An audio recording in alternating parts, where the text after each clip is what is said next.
చారిత్రక సాక్ష్యం. ఇతని చూపు పడితే లోకమే ఆనందం. చీకటి సామ్రాజ్యం వీడికి దాసోహం. న్యాయం కోసం వస్తే వెనకడుగు వేయడు. కపలమాల మెడలో కత్తి, కళ్ళల్లో మహాకాలురు సైతం మెచ్చుకోవాలి ఇతని శక్తిని.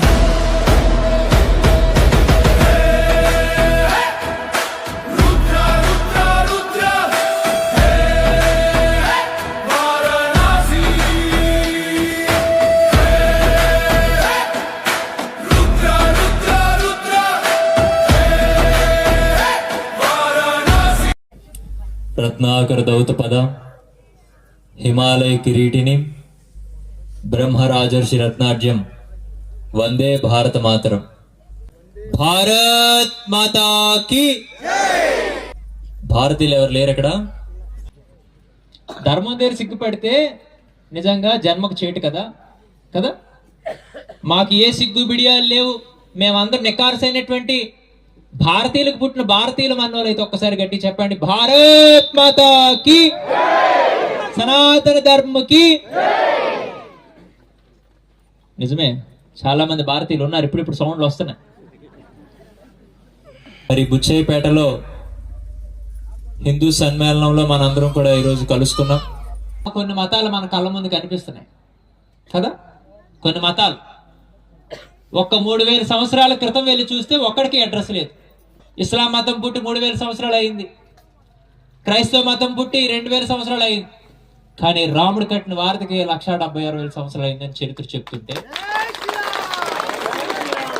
రాముడు కట్టిన వార్తకి మాత్రమే 1,76,000 సంవత్సరాలు అయితే, రాముడు దశరథ మహారాజు, వజ మహారాజు ఆ వంశవృక్షం అంతా చూస్తే అది కేవలం త్రేతాయుగం వయసు అయితే, మరి ఆ ముందు కృతయుగం. అరే అంతేందుకు, మొన్న వచ్చింది ఒక రిపోర్ట్. శ్రీశైలం మల్లికార్జున స్వామి ఆలయం ముందుండేటువంటి ధ్వజస్తంభం వయసు 5,000 సంవత్సరాలట. 5,000 సంవత్సరాలు ఒక ధ్వజస్తంభం వయసు. మరి 2,000 సంవత్సరాల క్రితం పుట్టిన వాళ్ళు ఈ రోజు మన ముందు మాట్లాడుతున్నారంటే వారికి ఆ ధైర్యం వచ్చింది ఎలా? ఎవరి కారణం దానికి? మనకు అక్కర్లేదు, పట్టింపు లేదు. ఏమని అంటే మాత్రం పార్టీలట. ఏం పార్టీలు? రాజకీయ పార్టీలు. బ్లడ్ అట. ఆ కార్ల మీద, ఆ బండ్ల మీద, ఇంట్ల మీద, ఫోన్లు ట్యాగ్ లైన్లోని, వాట్సాప్, ఇన్స్టాగ్రామ్ ఐడీల్లోని పార్టీ బ్లడ్. అసలు ఈ బ్లడ్ పార్టీలదా లేకపోతే భారతీయుడిదా చెక్ చేసుకోవాలి కదా. వస్తే డిఎన్ఏ ఎవరిది ఉంటుంది? నిజమైన భారతీయుడిది ఉంటుందా, పార్టీ కూడా ఉంటుందా? నేను అందుకే చెప్తాను, ఏ ఒక్కరైనా నన్ను ప్రశ్నిస్తే నీ కన్న తల్లి గొప్పదా, నీ నేల తల్లి గొప్పదా అంటే నా కన్న తల్లి కంటే నా నేల తల్లి గొప్పదని నేను చెప్తాను బలంగా.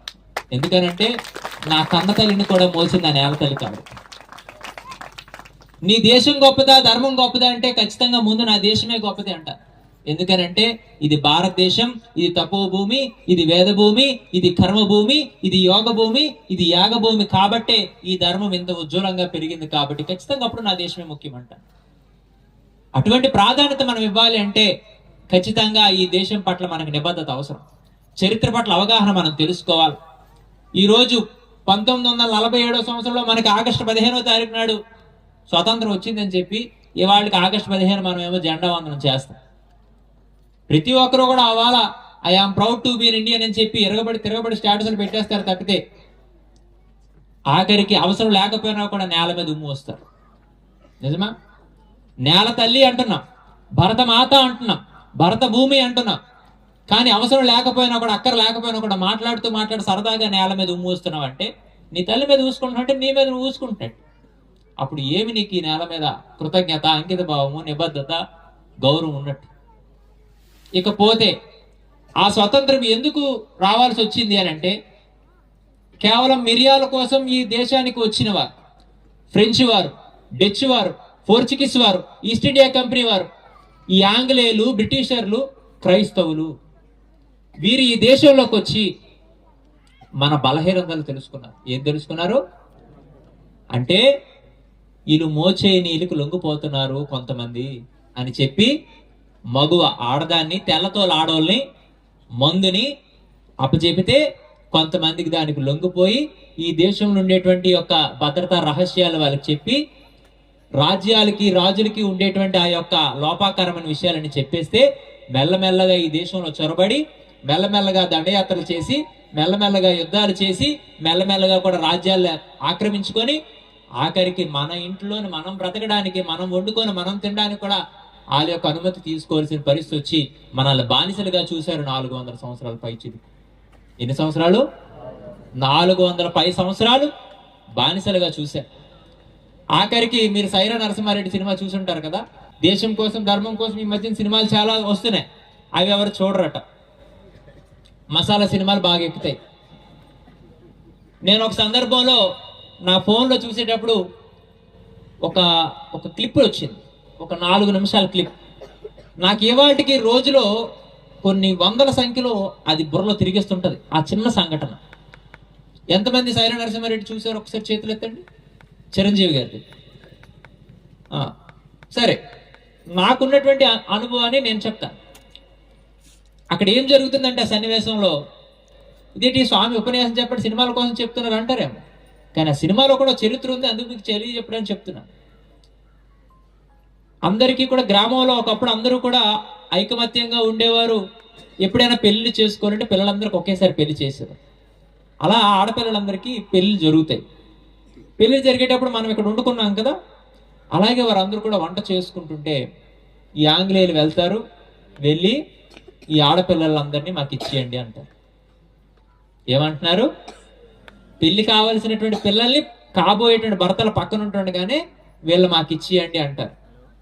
ఇవ్వమనంటే మొత్తం వద్దు, ఒక రాత్రికి ఇచ్చి పంపించండి అంటారు. ఎంతకి?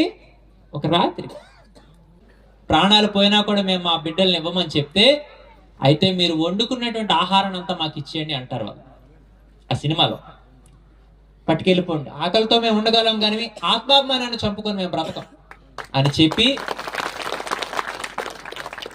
ఆ బండ్లలో పులిహార ఆ యొక్క ఆహార పదార్థాలన్నీ పట్టుకెళ్ళిపోతూ ఉంటే ఒక చిన్న పిల్లవాడు వెళ్ళి ఒక పిడికిలతో ఆహారాన్ని తీసుకుంటాడు. అది విడిచిపెట్టరా అని ఈ ఆంగ్లేయుడు అంటే, నేను విడిచిపెట్టనంటాడు. పాపమాడు చిన్న పిల్లవాడు. అంటే వాడిని రెక్క పట్టుకొని వెలుగుతున్న మంటల్లో వేసేస్తాడు ఆ యొక్క ఆంగ్లేయుడు. ఈ తర్వాత ఈ హీరో గారు వచ్చేటప్పటికి ఆ సీన్ ఎలా ఉంటుందంటే, నాకు రోజుకి అది తలుచుకునే ప్రతిసారి కూడా చాలా బాధ కలుగుతుంది. చల్లా చెదురుగా పడి ఉన్నటువంటి ఆ యొక్క ఏర్పాట్లు, వండుకున్న వంటలన్నీ కూడా ఆ కుండలు అవన్నీ కూడా చల్లా చెదురుగా ఉంటూ ఆ చిన్న మంటల మధ్య హీరో అలా వస్తాడు. వచ్చి చూసేటప్పటికి ఏముంటుందో తెలుసా? అరచేతిలో ఆ చిన్న పిల్లవాడు పట్టుకున్న ఆ మెతుకులు కాలిపోయిన వాడి శరీరం. ఇది చూసినప్పుడు నేను ఏ రోజు ఏ పూట తిన్నా నాకు అదే బాధ అనిపిస్తారే. ఇవాళ ఈ ఆహారం మన నోటి దాకా రావడానికి అంత కష్టపడాల్సి వచ్చిందా? ఒక్క ముద్దకు కూడా అన్ని ప్రాణాలు త్యాగం చేయాల్సి వచ్చిందా? ఒక్క ముద్దకు కూడా అన్ని ప్రాణాలు పోయాయా? అలాంటిది ఏమి ఎరగబడి నేను ఈ పూట తింటానని నాకు చాలా బాధ అనిపించి, నాకు అందుకే చాలా సందర్భాల్లో నాతో ఉండేటువంటి నా యొక్క పరివారానికి అడగండి, సత్య ప్రమాణంగా చెప్తున్నాను, అది నా యొక్క కన్న తల్లి దగ్గర తాగిన రొమ్ము పాలు సాక్షిగా చెప్తున్నాను, రోజుకు ఒక పూట తింటాను. చాలా బాధ అనిపిస్తుంది. ఎందుకనంటే ఇవాళ ఏ ఒక్కరికి కూడా నిజంగా దేశం మీద ధర్మం మీద అభిమానమే ఉంటే ప్రతి ఒక్కరు ఇల్లులు కట్టుకుంటారు కదా, ఇల్లులు కట్టుకుంటారు. ఇవాళ ఆ ఇంటి మీద ఎగురుతున్న జెండాలు ఏంటి చెప్పండి? ఏది చెప్పండి? ఏం జెండాలు ఎగురుతున్నాయి? సరే, ఎంతమంది ఇంట్ల పైన హిందూ ధర్మం యొక్క ప్రత్యేకమైనటువంటి కాషాయం జెండాలు ఉన్నాయి? చేయొద్దండి. సగం సగం ఎత్తకండి, గొప్పల కోసం ఎత్తారో వస్తాను సడన్ గా. హిందూ ధర్మం జెండాలు ఎన్నింట్ల పైన ఉన్నాయి? కానీ మనమంతా భారతీయులం హిందువులం కాబట్టి మనకున్నాయి. కొంతమంది భారతీయులము హిందువులను చెప్పుకున్న వాళ్ళు ఉంటారు కొందరు, వాళ్ళ ఇంట్ల మీద మాత్రం ఎగిరే జెండాలు ఏంటి? పార్టీ జెండాలే. ఆ పార్టీ జెండాలకైతే పొరపాటున గాని అదేమైనా చిదిగిపోతే వీళ్ళు ప్రాణం కరకర కిరకరలాడిపోయి, పొరపాటున ఆ జెండా గాని కింద పడిపోతే ఈడు పడిపోయినంత బాధపడ్డు. కానీ జెండా నా జెండా. మనం అంతా కూడా ఇంటి పేర్లు వేరైనంత మాత్రం, ఒంటి పేర్లు వేరైనంత మాత్రం, కులాలు వేరైనంత మాత్రం, వర్గాలు వేరైనంత మాత్రం, వర్ణాలు వేరైనంత మాత్రం, ప్రాంతాలు వేరైనంత మాత్రం, భాషలు వేరైనంత మాత్రం మనం వేరు కాదు. మనమంతా ఒకటే, మనమంతా భారతీయులం, మనమంతా కూడా సనాతన ధర్మానికి వారసులమని మరి ఇవాళ మనం అందరూ ఇక్కడ కలిసామనంటే, భగవద్గీతలో స్వధర్మే నిధనం శ్రేయ పరధర్మో భయావహ అని చెప్తుంది. అంటే నువ్వు పుట్టుకతో నీ తల్లిదండ్రుల ద్వారా సంక్రమించినటువంటి ఏ ధర్మం అయితే ఉందో దాన్ని నువ్వు కొనసాగించాలి తప్పితే ఏ ప్రలోభాలకి నువ్వు దగ్గర అయిపోయి మతాలు మార్చుకోకూడదు.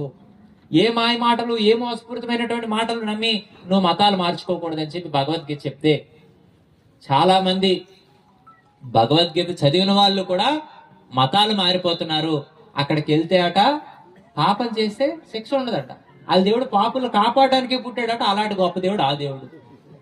నిజమేనా? అలాంటి దేవుడు అవుతాడండి? అసలు దేవుడు ఎందుకు అవుతాడని నేను అంటున్నా. పక్క మతాల వారికి మనం ప్రశ్న వేయాలి, నిజంగా దేవుడు ఎందుకు అవుతాడు అంటాను నేను. ఈ క్రైస్తవంలో, ఈ బైబిల్లో నేను దేవుడి కుమారుణ్ణి, ఎవరు మనకు ఆ సబ్జెక్ట్ తెలియదు కాబట్టి మనకు అదేంటంటే అర్థం కాదు. యెహోవా దేవుడు కుమారుడు. అందుకని మీరు అలా ప్రార్థనలు చూడండి, తండ్రి కుమార పరిశుద్ధాత్మ నాయన ఆహా ఓహో అంటారు. తండ్రి కుమార, తండ్రి వేరేగా ఉన్నాడు, ఆ తండ్రికి మనోడు కుమారుడు. అంటే వాళ్ళు నమ్ముతున్న వాడు దేవుడు కాదు, దేవుడు కొడుకు.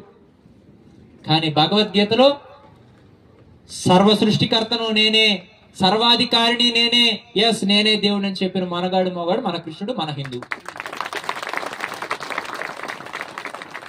ధైర్యంగా నేనిది అని ప్రకటించుకున్నాడు దేవుడు అవుతాడు తప్పితే కాదు కాదు కాదు అని వెనక జరిగిన వాడినేమో వీళ్ళు ముందుకు పెట్టి ఎలివేషన్లు అధికంగా ఇచ్చేసి దేవుడు అని అంటుంటే మనం అది తెలుసుకోకుండా సోమరపోతుల్లా బతకడానికి ఇష్టపడిపోయిన వాళ్ళు మతాలు మారుతారు. ఇంకొదోటి కూడా ఉంది.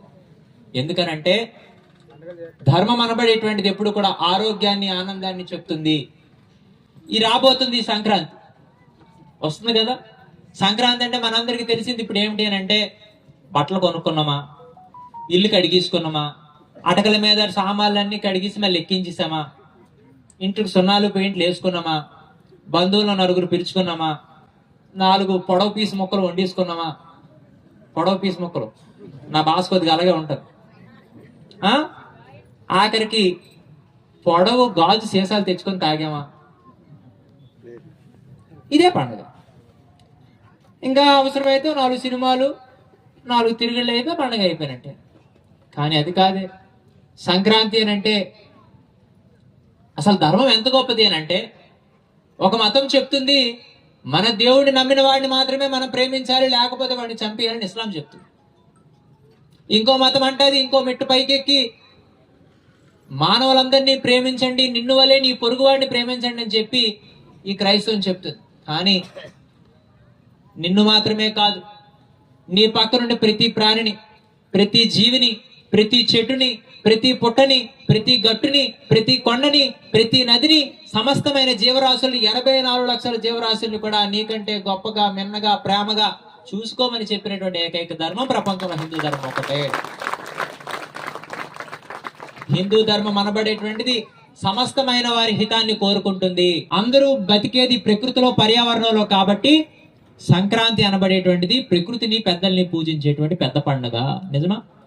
అందుకే ఈ సంక్రాంతిలో పండినటువంటి ఆ యొక్క ధాన్యాన్ని అది లక్ష్మిగా భావించి కృతజ్ఞతతో పూజ చేసుకొని, ఆఖరికి ఏదైతే ఆ మడి భూములు ఉన్నాయో, పొలం భూములు ఉన్నాయో, సాగు భూములు ఉన్నాయో ఆ భూములను కూడా పూజలు చేసి, ఈ పంట పండించడానికి కారణమైనటువంటి ఆ యొక్క పశువులు సైతం కూడా ప్రేమగా, కృతజ్ఞతతో వాటికి కూడా పూజలు చేసి, మేము ఈ జీవితాన్ని గడుపుతున్నామంటే కారణం మా పెద్దలు, పూర్వీకులు కాబట్టి వారు పోయినప్పటికీ కూడా వారు పోయిన శరీరాలే తప్పితే వారి ఆశలు, ఆశయాలు కాదు.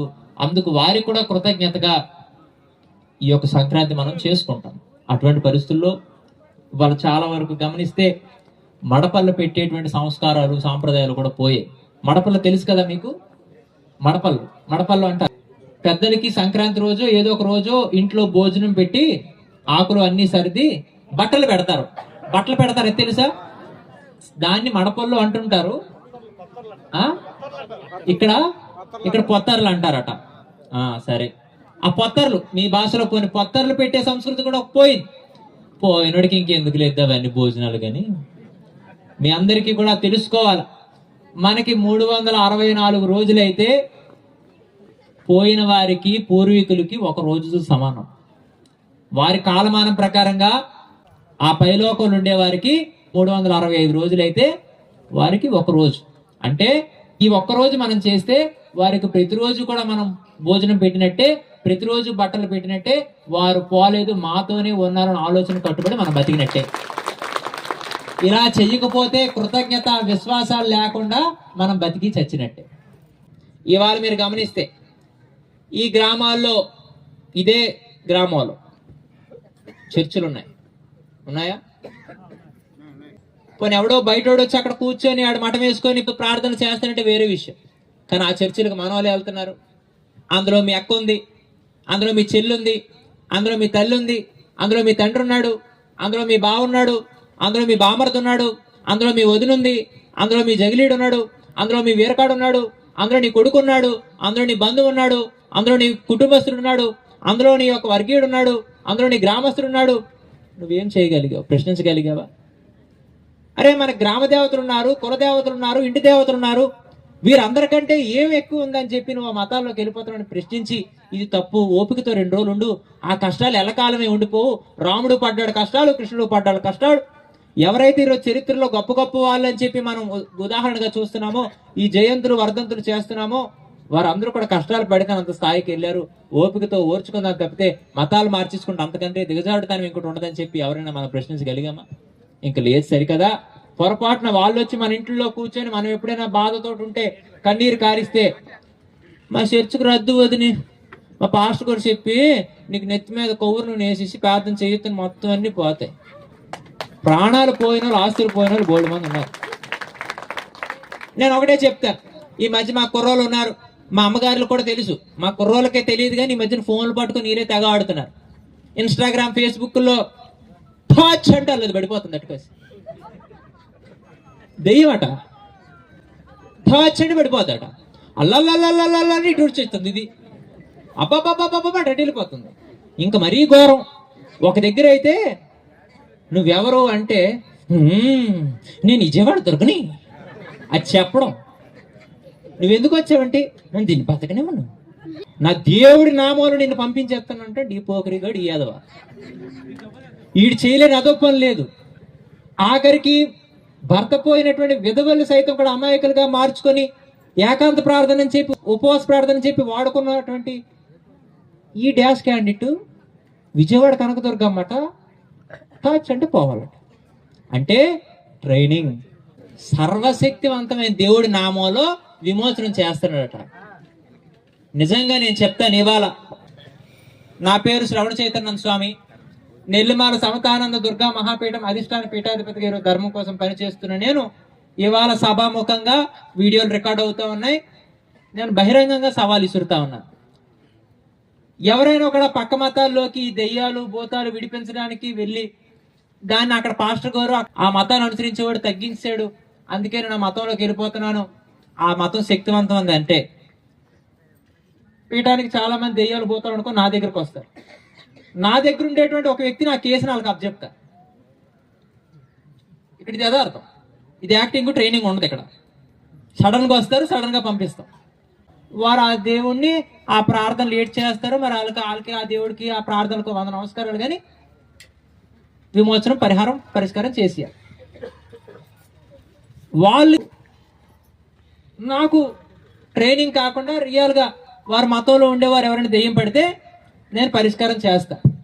పొరపాటున కానీ మనం అప్పచెప్పిన వ్యక్తిని, ఆ కేసుని కానీ ఆ దెయ్యాన్ని కానీ విడిపించకపోతే వారు మతాలు మారుతారా? నేను కానీ ఒకవేళ నా మాట నిలబెట్టుకోకపోతే నా తలపాకు తీసి కాలు దగ్గర పెట్టేస్తాను. నేను సవాల్ విసురుతాను. ఆ దర్జా, ధీమా, ధైర్యం మన ధర్మం మనకిస్తుంది. ఎందుకనంటే ఖచ్చితంగా భగవంతుడు అనబడేటువంటి వాడు భాషకి భావానికి అతీతుడు కాడు. సంస్కృతంలోనే మనం మంత్రాలు చదివితే దేవుడు వింటాడని మనం నమ్మక్కర్లా. సంస్కృతంలోనే మనం మంత్రాలతో పూజలు చేస్తేనే దేవుడికి మనకు కరుణిస్తాడని నమ్మక్కర్లా. మీకు చదివే రానక్కర్లా. మీ పేరే మీకు గొప్ప మంత్రం. నీ పేరు రాము అనుకో, రాము రాము రాము రాము అని ఆ రాముని తలుచుకొని అనుకో, ఆ పేరే మంత్రం అయిపోద్ది. ఆ మంత్రమే నీకు పరిష్కారం చేస్తుంది. నీ పేరు కృష్ణ అనుకో, కృష్ణ కృష్ణ కృష్ణ కృష్ణ, నీ పేరు నువ్వే తలుచుకో, ఈ కృష్ణ ఆ కృష్ణ అనుకో, నువ్వు తలుచుకో, అది మంత్రం అయిపోద్ది, అదే నీ జీవితాన్ని లాక్కెళ్ళిపోద్ది. అందుకే మన పెద్దలు ఏం చేశారో తెలుసా? దైవం పేర్లనే మనకు పెట్టారు. ఎందుకనంటే ఆ దైవాల పేర్లు తలుచుకొని అయినా కూడా వారి యొక్క ఆశయాల్ని సిద్ధాంతాల్ని మనం గుర్తు చేసుకొని పద్ధతిగా బతుకుతామని. ఆ పక్క మతం వాళ్ళకి అలా కాదట. ఉఫ్ఫు, అఫ్ఫు, జిఫ్ఫు, ఫఫ్ఫు పేర్లు, వాళ్ళ పేర్లు అయ్యే కదా. జోసఫ్, ఎగ్ పఫ్, మందు స్టఫ్, ఇవి. అందువల్ల ఇందాకైతే కొద్ది కుర్చీలు ఖాళీ అయ్యాయి. సరిగ్గా 1:18 అయ్యేసరికి బాబా హిందువులు. నేను అందుకే ఏ కార్యక్రమంకైనా మన కార్యకర్తలు ఎవరైనా కానీ నాకు అడిగితే నేను ముఖ్యంగా ఒకటే అంట, స్వామిజీ తమరు ఏం తాగుతారు, ఏం తింటారంటే, బాబు నా కోసం మీరు అసలు ఆలోచన వదిలేయండి, నా టైం బట్టి నేను వస్తాను. అది కాదు స్వామిజీ తమరు ఏమైనా తీసుకుంటే ఆ గ్రామంలో అంటే, గ్రామంలో నేనేటి తీసుకోను కానీ సమయాన్ని తీసుకుంటాను. ఆ సమయం తీసుకున్నప్పుడు కూడా ఆ వచ్చిన వాళ్ళకి ఇబ్బంది లేకుండా చూడండి అని చెప్పి ఎవరికైనా ఒకటి అడుగుతాను. భోజనం వస్తే ప్రసాదం పెడతారంటే పెడతాం స్వామి అని. మీ అంచనా ఎంతమంది వస్తారు అని అడుగుతాను. 1000 మంది స్వామి అంటే. వారికి భోజనం ఎంతమందికి పెడతారు? 1000 మంది. వద్దు అలా తక్కువ పని చేయకండి, 2000 మందికి మీరు వండాలి.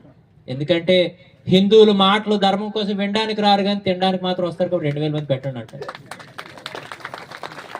ప్రసాదాలట దేవుడి ప్రసాదం కదే, పుణ్యం వచ్చేది. అందువల్ల ఇటువంటి అభద్రతా భావాలన్నీ పోవాలి. ఖచ్చితంగా ఒక సంకల్పాన్ని మనం తీసుకోవాలి. ఏమిటి తీసుకోవాలి? సంకల్పం అంటే ఒక నిర్ణయం, ఒక ప్రతిజ్ఞ, ఒక శపథం. ఆ సంకల్పంలో ఏమి ఉండాలి అని అంటే, నా తల్లిదండ్రి ఇదే భారతదేశంలో పుట్టారు, నేను భారతీయుడిగా పుట్టాను, నేను భారతీయుడిని, ప్రాణం పోయినంత వరకు కూడా భారతీయుడిగానే బతుకుతాను, పోతే కూడా భారతీయుడిగానే పోతానని శపథం రావాలి.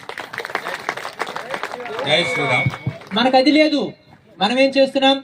పిల్లలు మాత్రం అమెరికా, ఆస్ట్రేలియా, ఇంగ్లాండ్, యూరోప్ పంపించి ఆ దేశాన్ని సేవలు చేయాలంటున్నాం. స్వాభిమానం పోతుంది. ఇక రెండోది, మనం ఖచ్చితంగా నా తల్లిదండ్రి కూడా రాముణ్ణి, కృష్ణుణ్ణి, శివుణ్ణి, అమ్మవారిని దేవతలు కొలిచారు. ఆ దేవతలు కొలిచేటువంటి విధానం అంతా కూడా హిందూ ధర్మమే. నేను హిందువులు పుట్టాను కాబట్టి నేను హిందువునే కాబట్టి బ్రతికినంత వరకు హిందూగానే బతుకుతాను. ఈ కట్టిలో కట్టుగా కాలినంత వరకు, ఈ మట్టిలో కలిసినంత వరకు నేను హిందూగానే బతుకుతాను, పోతే అలాగే పోతాడు ప్రమాణం కావాలా. ఈ రకమైనటువంటి ఆలోచనలు మీ అందరికీ బలపరచడానికి, గుర్తు చేయడానికి మాత్రమే మేము పూజలు చేసుకుంటాము, మేము భజనలు చేసుకుంటాము, తాళాలు తిరగేసుకుంటాము, పువ్వులు కోసి దండలు వేసేస్తాము, పళ్ళు పెట్టేస్తాము, ప్రసాదాలు పెట్టేస్తామంటే ఖచ్చితంగా భవిష్యత్తు రోజుల్లో ఇంకా జీవితాలు ఇబ్బందిగా మారుతాయి.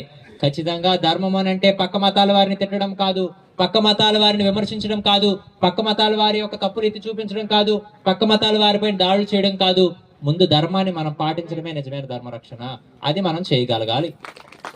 మన ధర్మంలో ఉండేటువంటి ఆచార విధానాలు, సాంప్రదాయాలన్నీ కూడా మనం పాటించాలి. మనం అంతా హిందువులం, సనాతన ధర్మానికి వారసులం, మనమంతా ఒకటే, మనమంతా కూడా బంధువులం. కాబట్టి ఒక్కసారి నిలబడండి. భోజనాలు కూడా పంపించట్లా, ఒక్కసారి నిలబడండి అంతే. 2 చేతులు పైకెత్తి పిడికిలు బిగించి బిగ్గరగా చెప్పాలి. అలా చెబితే కొంతమంది గ్రామంలో ఉన్నారు, అప్పుడు రాక్షసులకేమో కొమ్ములు కోరలు ఉండేవాట, ఇప్పుడు అవి లేవు. అదే ఆ రాక్షసుల యొక్క అంశంలో ఉన్నారు ఇంకో ఆ రాక్షసుల వారసులు అన్నమాట. అందుకు వారందరికీ కూడా నేను మౌత్తో చెప్తాను, మీరు మూతో చెప్తే వాళ్ళకి సౌండ్ రీసౌండ్ వచ్చి గోగలు పేలిపోవాలి. పొరపాటున మళ్ళీ మతాలు మార్చడానికి కానీ ఊర్లోకి వెళ్తే వీపు విమానం మోత మోగిపోతుందని అర్థం అవ్వాలి. అర్థమవుతుందా? ఇంక 3 పనులు చెప్పాను మీకు. 1, ఇంటిపైన జెండా ఎగరేయాలి, భగవద్గీత పెట్టాలి, హిందువుగా పుట్టిన ప్రతి ఒక్కరు కూడా నిపుణ బిందువు పెట్టుకోవాలి, బొట్టు పెట్టుకొని తీరాలి. అందుకు చక్కగా 2 చేతులు పైకి చెప్పండి, భారత్ మాతా కీ. కొంతమంది చెప్తున్నారు, కొంతమంది చెప్పట్లా, కొద్ది సిగ్గుపడుతున్నారేమో. సిగ్గే ఉందా? చెప్పండి తల్లి, సిగ్గుపడుతున్నారా? బాబు సిగ్గే ఉందా మనకి? అమ్మ సిగ్గే ఉందా తల్లి? ధర్మ విషయంలో, దేశ విషయంలో మనకేమి ఇబ్బంది లేదు కదా? భారతీయులే కదా, హిందువులే కదా? చెప్తాం, భారత్ మాతా కీ, సత్య సనాతన హిందూ ధర్మ కీ, గో మాతా కీ, గంగా మాతా కీ, గీతా మాతా కీ, జై శ్రీరామ్. హింద్.